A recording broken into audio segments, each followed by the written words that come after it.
Hey, coucou tout le monde! Aujourd'hui on se retrouve dans une nouvelle vidéo et il va s'agir du tout premier point lecture de la chaîne. Je vous ai demandé votre avis sur Twitch parce que je savais pas trop si je refaisais une vidéo comme l'année dernière, donc qui est sortie début du mois là de janvier 2024, où je vous faisais un petit récapitulatif de toutes mes lectures sur l'année, bah du coup 2023, donc là 2024 pour le début d'année 2025, vous avez compris. Ou si je vous faisais des petits points lecture mensuels, vous voulez les deux. Vous avez voté pour les deux parce que vous trouvez que c'est pas la même chose. Dans un point lecture on développe plus, dans la vidéo que j'avais fait je disais quelques mots clés, je résumais pas forcément le livre mais je disais ce qui m'avait plu, ce qui m'avait pas plu, etc.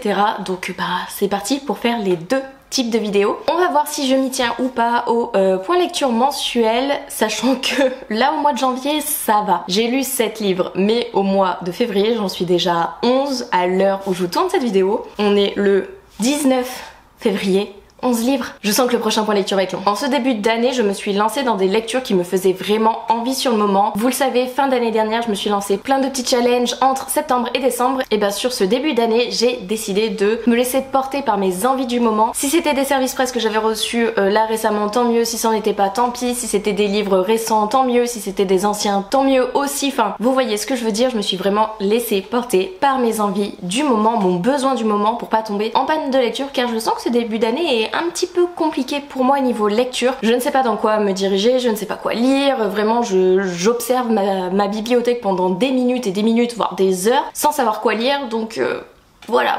Je me suis laissée porter, guider par mes envies à l'instant T. Du coup pour ce point lecture on va partir dans le désordre, hein. Ça sera pas forcément dans l'ordre de lecture, juste... On va parler des livres que j'ai lus au mois de janvier. J'ai lu No Kids de Julie Ray, publié chez la collection R, aussitôt reçu, aussitôt lu pour celui-ci. En même temps, l'intérieur me faisait vraiment envie, la mise en page, la présentation, c'est tout ce que j'avais besoin à l'instant T. Dans ce roman, on va suivre 3 protagonistes, donc Malika, 17 ans, qui milite pour le mouvement écologique No Kids, donc comme le titre l'indique, pour ne pas avoir d'enfant car elle a peur que si elle met au monde un enfant, quelles vont être les conditions dans lesquelles il va vivre, va-t-il avoir assez de nourriture, est-ce qu'il va avoir un toit, est-ce qu'il va avoir une condition sociale, est-ce qu'il va avoir un entourage, enfin comment dire, quelles vont être finalement ces conditions de vivre dans la génération à venir au vu des problèmes écologiques, environnementaux qu'on a actuellement dans notre société. De ce fait, elle ne veut pas mettre au monde d'enfants, mais tout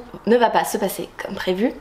Vous avez capté le petit truc, le petit sous-entendu là. On va également suivre Morten qui est son amoureux. Lui il sait pas trop où se positionner. Sa mère est directrice il me semble de l'établissement où ils étudient tous les deux. Il veut se démarquer auprès de Malika, il veut lui montrer qu'il est là pour la soutenir, etc. dans ses croyances, dans ses convictions. Et du coup bah il va tout faire pour la suivre et se montrer plus amoureux que jamais, la soutenir et l'épauler dans son mouvement qui est No Kids. Le troisième protagoniste qu'on va suivre c'est Kylian qui est le meilleur ami de Morten, donc du copain de Malika. Lui il a perdu son père, donc il est en pleine période de deuil, il sait pas trop sur quel pied danser, il trouve pas sa place, il ressent le manque, il est triste, il est dévasté par la situation, il s'en fout de tout un petit peu, il s'isole. Et du coup on va suivre ces 3 personnes qui sont quand même à l'opposé l'un de l'autre, qui n'ont pas forcément de lien entre eux, sauf Morten et Malika, mais qui finalement vont se créer un petit trio, se soutenir, etc. Surtout que Morten va devoir avorter, donc on parle également du droit des femmes à l'avortement, de comment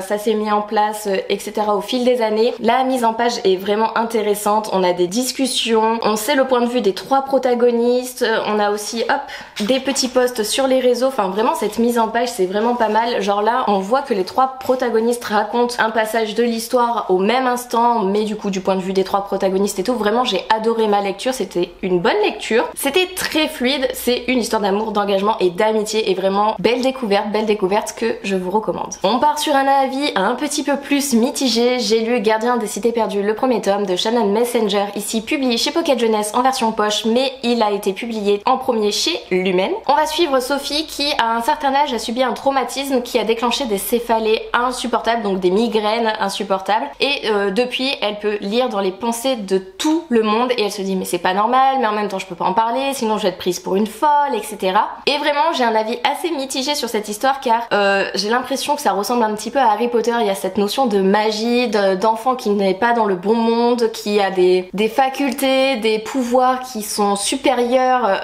et qu'elle ne connaît pas, qu'elle va apprendre à développer. Vraiment ce côté là m'a fait penser à Harry Potter, mais en même temps j'étais en mode je suis curieuse, c'est quoi ce cliffhanger, je veux continuer mais en même temps je m'attaque à une saga qui fait 9 ou 10 tomes, je sais même plus avec les hors-séries et tout. Et je suis en mode, c'est un petit peu trop jeunesse pour moi, je sais pas quoi en penser. Mais en fait au bout d'un moment Sophie, je crois que c'est qu'elle a l'âge de 12 ou 13 ans, elle va se faire repérer par du coup des gens qui sont censés faire partie de son monde. Je sais pas si vous comprenez, ça montre mon niveau de souvenir de ce roman.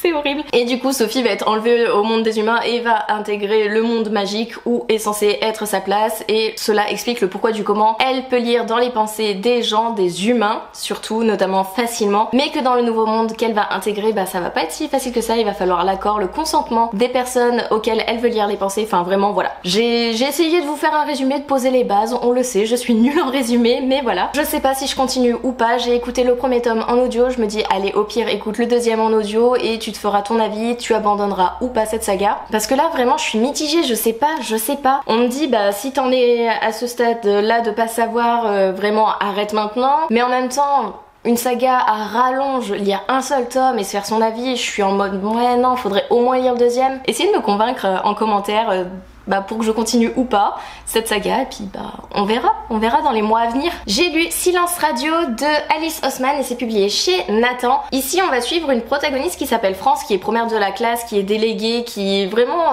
elle fait en sorte d'être le height level, je sais pas si ça se dit comme ça, en gros d'être la meilleure dans tout ce qu'elle entreprend, dans toutes les démarches qu'elle fait, car elle veut intégrer l'école de son choix, mais finalement tout ne va pas se passer comme prévu. En parallèle elle suit un podcast qui s'appelle Universe City, qui est géré par un certain Silence Radio, on sait pas trop qui c'est, et finalement elle va deviner qui c'est et elle va se lier d'amitié avec cette personne, et du coup bah sa vie va pas basculer mais elle va changer, elle va plus avoir les mêmes objectifs, elle va plus avoir la même vision de l'école, des études, etc. Vraiment j'ai bien aimé dans le sens où on a un monde parallèle, on a une histoire parallèle avec une Universe City. La présentation pareil m'a beaucoup interpellée, intriguée, c'est pour ça que j'ai commencé ce livre. Vraiment j'avais besoin de mise en page particulière en ce mois de janvier, on le sent. Mais du coup voilà, c'était une bonne lecture, j'ai pas forcément compris tous les fils conducteurs, j'ai pas forcément eu toutes les réponses à mes questions, mais c'était une bonne lecture. Ça aborde des sujets d'identité de soi, d'estime de soi, de comment on voit les choses, comment on a une idée en tête sur notre futur et que finalement avec un petit quelque chose on change d'avis, etc. On voit qu'on peut changer d'avis, qu'on peut évoluer, que c'est pas parce qu'on a des bonnes notes qu'il faut qu'on fasse ça. Non vraiment il faut faire ce qui nous plaît sur l'instant T, sur le métier qu'on a envie de faire, car c'est un métier qu'on va faire toute notre vie normalement, quoique nos générations à nous on change pas mal de métiers, on a l'opportunité de faire ça, faut en profiter. Mais les anciennes on sait que quand elles se lançaient dans un boulot, elles y restaient, enfin les anciennes générations y restaient jusqu'à la fin de leur carrière, ce n'est plus le cas maintenant. Et du coup France elle est en mode bah ouais mais je sais pas trop ce que je veux faire et tout, finalement c'est pas ça que je veux faire, enfin vous voyez un petit peu, vous comprenez. Vraiment ce mois de janvier mes lectures ont été vraiment mitigées, où j'ai pas tout compris, où j'étais en mode j'ai lu pour lire, j'étais en mode lui c'est pas le cas, j'ai pas lu pour lire, mais vous allez voir il y en a là il y en a deux, j'étais en mode déjà Gardien des cités perdues, voilà quoi, mais bref. J'ai lu Anatomie Love Story de Sana Schmart, c'est publié chez Albin Michel. Je pensais bien aimer, mais j'avais pas vu un petit inconvénient qui m'aurait fait tilter sur le fait que je savais que je n'allais pas aimer. Édimbourg 1819. Quand les histoires sont trop anciennes, remontent trop loin dans le temps, j'ai vraiment du mal en fait, et c'est horrible, c'est horrible. On va suivre Hazel dans les années 1817 du coup, où la place de la femme elle est vraiment genre t'es à la cuisine, t'as une place, là je crois qu'elle est duchesse ou un truc dans le genre, vous voyez elle est dans la noblesse on va dire, en fait t'es juste bonne à marier, tu te tais, tu fais les dîners mondains, tu te présentes toute belle, avec le corsage bien serré et tu te tais en fait. Sauf que Hazel c'est pas du tout ce qu'elle veut, elle veut devenir médecin, elle veut intégrer l'institut pour devenir même chirurgienne, et comment dire, les femmes ne sont pas trop acceptées dans ce milieu, voyez-vous, c'est un milieu d'hommes, c'est très macho, c'est très ouais la femme c'est la bobonne quoi, elle est, ouais comme je vous dis, elle est juste là pour procréer et être belle, voilà, en société, briller en société. Sauf que Hazel elle ne veut pas ça et elle va tout faire pour essayer d'apprendre à devenir chirurgienne, et pour ce faire en fait à cette époque, pour devenir chirurgien chirurgien, il faut avoir, comment on dit, c'est pas examiner, c'est en gros avoir disséqué des corps morts. Du coup, il y a un certain Jack qui lui va déterrer les corps de morts en fait, ils viennent d'être enterrés et il va aller les vendre à des médecins, à des chirurgiens. Et du coup, Hazel, pour se former, va devoir faire cette pratique-là qui est pas du tout très chouette, je sais pas comment dire, c'est pas moral, on va dire, mais à cette époque, c'est la seule chose qui permettait d'apprendre, de réaliser ce métier. Donc elle n'a pas eu d'autre choix que de faire ça. Et en fait, ce qui m'a vraiment bloqué, moi, c'est pas l'histoire en elle-même. L'histoire en elle-même, elle est vraiment intéressante, prenante, mais c'est le fait d'avoir tous ces clichés des années 1817 où ouais, la femme c'est la bobonne, l'homme il est supérieur, il travaille, c'est lui le maître de la maison, il te dit fais ci, fais ça, tu dois le faire. Enfin voilà, c'est tous ces clichés que j'ai vraiment eu du mal avec ma lecture. Il y a un second tome, je ne lirai pas le second tome, j'ai écouté celui-ci en audio, c'était intéressant, mais voilà, sans plus. Pour moi,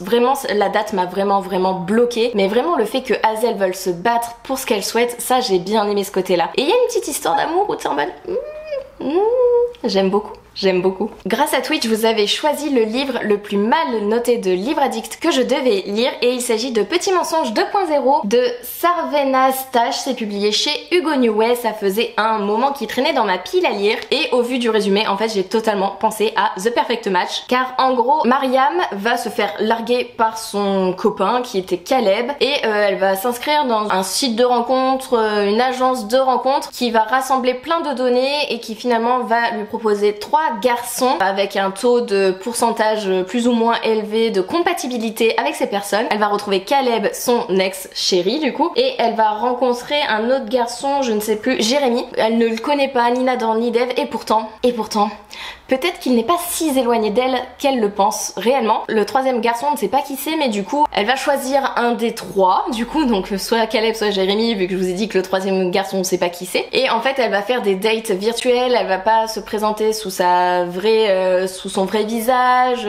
on va comprendre pourquoi en fonction de qui elle aura choisi comme garçon, etc. Mais vraiment, j'ai trouvé que la notion de compatibilité amoureuse, de site de rencontre, d'agence de rencontre, d'application virtuelle et tout, ça ressemblait beaucoup à The Perfect Match. Et du coup, j'étais en mode ouais, du coup c'est du déjà vu pour moi, même si celui-là il est sorti avant et tout. Et vraiment, je comprends pas la note qu'il a sur Livre Addict. Je crois qu'il avait 11,8, quelque chose comme ça. Moi j'ai quand même mis 14, j'ai passé un bon moment. Oui, à un moment c'est redondant. À un moment, impose-toi Mariam. Impose-toi, parce que là au bout d'un moment, tu vas toujours vers le même, mais c'est peut-être pas la bonne solution quoi. Impose-toi, fais des choix, sois logique. Mais voilà, c'est pas non plus, ça mérite pas non plus le 11,8, 12 de moyenne qu'il a sur Livre Addict quoi. Faut pas vous attendre à grand chose, mais quand on s'attend pas à grand chose, c'est bon, vous voyez ce que je veux dire, ça passe.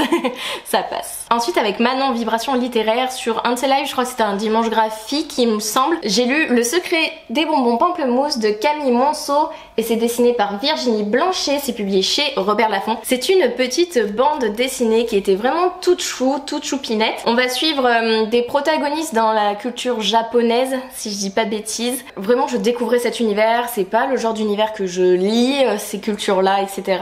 Et j'étais vraiment surprise. On va suivre une famille qui est assez explosée car il y a eu un deuil mais il y a eu aussi un divorce et du coup on va les suivre dans ces difficultés de la vie, dans ces petites péripéties, enfin pas ces petites péripéties mais dans l'acceptation du deuil, qu'il soit dû à une mort ou dû à une séparation, comment retrouver sa place dans une famille qui est explosée, comment se positionner, quels sont les sentiments de chacun. On a vraiment les ressentis de beaucoup de protagonistes. On a le ressenti de la mère du coup qui a quitté son mari, de l'un des enfants, du chat, de la mamie. Vraiment c'est doux mais avec des thématiques qui sont vraiment poignantes et des thématiques où t'es en mode tu peux pas dire que c'est doux mais finalement comment c'est abordé c'est doux, vous voyez ce que je veux dire. Donc très belle découverte, j'ai adoré les dessins, la colométrie vraiment, c'est dans les tons pastel, c'est très clair, j'ai adoré vraiment. J'ai passé un bon moment de lecture donc je vous recommande cette BD fortement. Le dernier livre que j'ai lu au mois de janvier, c'est un livre que vous avez encore une fois choisi sur Twitch. Si vous ne me suivez pas là-bas, je vous laisse aller voir tout ça en barre d'informations. Vous avez pas mal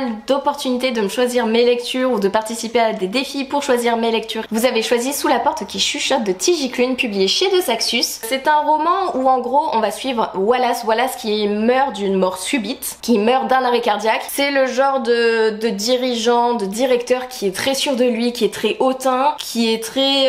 ouais, il sait que sa carrière est toute tracée. C'est le genre grosse tête, vous voyez, mais qu'on supporte pas, qui est hautain, ouais, vraiment, genre en mode toi t'es une sous-merde, t'es mon employé, vas-y quoi. Et il va mourir et il va se dire mais non, c'est pas possible, machin. Et en gros, on va parler de la vie entre la mort et le après en fait, parce que pendant un temps, Wallace va rester dans le monde des humains, mais il va pas être vu par tout le monde, il va être vu seulement par des passeurs. Le passeur s'appelle Hugo et la fille, je sais plus comment elle s'appelle, la faucheuse, je sais plus comment elle s'appelle, je sais plus, mais du coup il va être en mode mais non, je suis pas mort, c'est pas vrai, vous inventez, pourquoi je peux pas m'éloigner de vous, pourquoi je suis ici, pourquoi vous me laissez pas partir, pourquoi vous m'enfermez, j'ai l'impression d'être en prison. Vraiment genre en mode c'est pas possible, y a pas de vie après la mort, j'avais une vie toute tracée, c'est pas possible que j'ai fait un arrêt cardiaque. Vraiment la notion de deuil, vraiment de toutes les étapes du deuil, avec la colère, le déni, la tristesse, la négociation, voilà, et l'acceptation. Je les ai pas dit dans l'ordre, hein, mais en gros il y a vraiment toutes ces étapes du deuil. Il y a aussi la notion d'amitié, d'amour qui va se créer, enfin vraiment d'acceptation, de remise en question.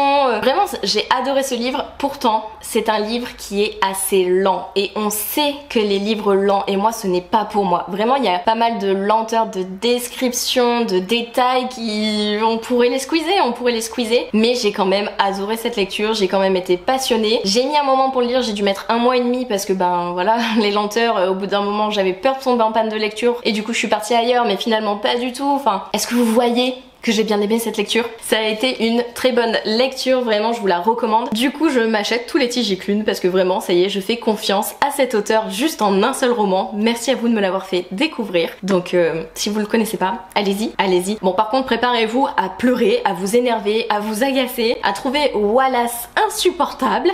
Bon, je sais pas trop ce que cette vidéo aura donné, j'espère qu'elle vous aura plu. N'hésitez pas à me dire tout ça en commentaire. Je vous avoue que là aujourd'hui c'était très dur de tourner pour moi, mais je suis en rate de vidéo, donc bah voilà, faut que j'en fasse, au bout d'un moment faut que j'en fasse. Ça va être le sujet d'une prochaine vidéo, comment je fais pour gérer mes réseaux sociaux, et vous allez voir que c'est pas tout beau tout rose, que c'est pas si simple que ça. D'où mon petit commentaire là aujourd'hui, vous voyez ça a été un petit peu dur. En tout cas j'espère quand même que ça vous a intéressé, que vous avez compris les avis que j'ai donnés sur les différentes lectures que j'ai réalisées au mois de janvier. Vraiment n'hésitez pas à me dire tout ça en commentaire. Si vous êtes resté jusqu'à la fin, mettez un petit emoji arbre pour Sous la porte qui chuchote, ou un animal, peu importe lequel. Je vous laisse libre cours à votre imagination, à vos choix d'emoji. J'espère que la vidéo vous aura plu, n'hésitez pas à liker, commenter et à vous abonner si vous le souhaitez. Et moi sur ce je vous laisse, je vous fais des bisous et je vous dis à une prochaine vidéo. Bye.